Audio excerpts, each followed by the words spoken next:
ರಾಜೀನಾಮೆ ನೀಡಲು ಡಿಕೆಶಿ ವಿರೋಧ. ಹೈಕಮಾಂಡ್ ಮುಂದೆಯೂ ಸಿದ್ದರಾಮಯ್ಯ ಪರ ಡಿಕೆಶಿ ವಕಾಲತ್ತು. ಬಿಜೆಪಿ ಷಡ್ಯಂತ್ರಗಳಿಗೆ ಹೆದರಿ ರಾಜೀನಾಮೆ ಕೊಡೋದು ಬೇಡ. ರಾಜೀನಾಮೆ ಪಡೆದರೆ ಹಿಂದುಳಿದ ವರ್ಗಗಳಿಗೆ ತಪ್ಪು ಸಂದೇಶ. ಹೈಕಮಾಂಡ್ ಮುಂದೆ ಸಿದ್ದು ಪರವಾಗಿ ಡಿಕೆಶಿ ಬ್ಯಾಟಿಂಗ್. ಡಿಕೆಶಿ ವಕಾಲತ್ತಿನ ಹಿಂದಿದೆ ಪೊಲಿಟಿಕಲ್ ಮೈಲೇಜ್ ಪ್ಲಾನ್. ಅಹಿಂದ ವರ್ಗಕ್ಕೆ ಹತ್ತಿರವಾಗಲು ಡಿಕೆ ಶಿವಕುಮಾರ್ ಪ್ಲಾನ್.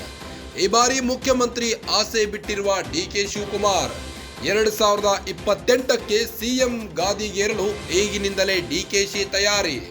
ಅಷ್ಟರೊಳಗೆ ಅಹಿಂದ ವರ್ಗಕ್ಕೆ ಹತ್ತಿರವಾಗುವ ಪ್ಲಾನ್. ಸಿದ್ದುವನ್ನ ಬೆಂಬಲಿಸುವ ಮೂಲಕ ಅಹಿಂದ್ಗೆ ಹತ್ತಿರವಾಗುವ ತಂತ್ರ. ಒಂದು ಕಡೆ ಒಕ್ಕಲಿಗ, ಮತ್ತೊಂದು ಕಡೆ ಅಹಿಂದ ಬೆಂಬಲ ಸಿಕ್ಕರೆ ಲಾಭ. ಪ್ರಬಲ ನಾಯಕನಾಗಿ ಹೊರಹೊಮ್ಮಬಹುದು ಎಂಬ ಲೆಕ್ಕ. ಹೀಗಾಗಿಯೇ ಸಿದ್ದರಾಮಯ್ಯಗೆ ಕಲ್ಲು ಬಂಡೆಯಂತೆ ನಿಂತಿರುವ ಡಿಕೆಶಿ. ಸಿದ್ದರಾಮಯ್ಯ ರಾಜೀನಾಮೆಗೆ ಡಿಕೆಶಿ ವಿರೋಧ ವ್ಯಕ್ತಪಡಿಸುತ್ತಿದ್ದಾರೆ. ಹೈಕಮಾಂಡ್ ಮುಂದೆಯೂ ಸಿದ್ದರಾಮಯ್ಯ ಪರ ಡಿಕೆಶಿ ವಕಾಲತ್ತು ನಡೆಸಿದ್ದಾರೆ.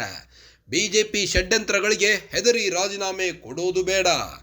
ರಾಜೀನಾಮೆ ಪಡೆದರೆ ಹಿಂದುಳಿದ ವರ್ಗಗಳಿಗೆ ತಪ್ಪು ಸಂದೇಶ ರವಾನಿಸಿದಂತಾಗುತ್ತೆ. ಹೈಕಮಾಂಡ್ ಮುಂದೆ ಸಿದ್ದು ಪರವಾಗಿ ಡಿಕೆಶಿ ಬ್ಯಾಟಿಂಗ್ ನಡೆಸಿದ್ದಾರೆ.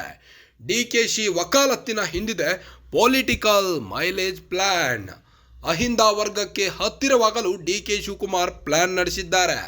ಈ ಬಾರಿ ಮುಖ್ಯಮಂತ್ರಿ ಆಸೆ ಬಿಟ್ಟಿರುವ ಡಿಕೆ ಶಿವಕುಮಾರ್ 2028ಕ್ಕೆ ಸಿಎಂ ಗಾದಿಗೇರಲು ಈಗಿನಿಂದಲೇ ಡಿಕೆಶಿ ತಯಾರಿ ನಡೆಸಿದ್ದಾರೆ.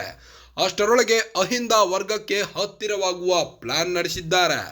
ಸಿದ್ದುವನ್ನ ಬೆಂಬಲಿಸುವ ಮೂಲಕ ಅಹಿಂದ್ಗೆ ಹತ್ತಿರವಾಗುವ ತಂತ್ರ ಹೂಡಿದ್ದಾರೆ.